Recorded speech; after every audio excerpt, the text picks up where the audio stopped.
Yeah, it's interesting. Like my previous two movies also had children in them. These Final Hours had a 10-year-old girl, and Gary Rice, who's now blowing up and crushing it over in LA. And then 1922, my previous Netflix movie, we had a teenage boy who had to do some pretty heavy stuff in that movie, and he just embraced it. I think that when it comes to that sort of thing, it's all about casting. This is definitely the youngest child I've ever worked with on Rattlesnake, Apollonia Pratt, who's is her debut. Like she's 6 years old. She's now 7.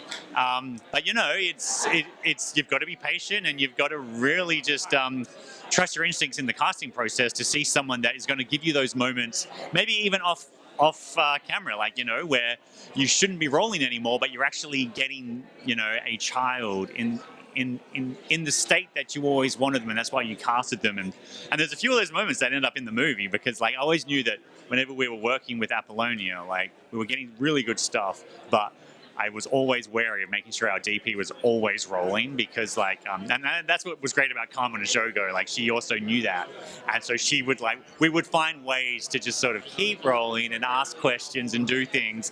And there's quite a few moments that actually appear in the movie where it's because of that process of just letting her be a kid, and finding those nice innocent moments, and then we milked them for all they were worth on screen. Yeah. It's very tricky. It's very tricky because I really don't like when I watch something and the child's 40. You're like, well, that sounds like what a 40-year-old would say. Tone is everything, so I get it. I get why that exists, but that's not my sort of shtick. Like I write things that are hopefully presenting some level of reality.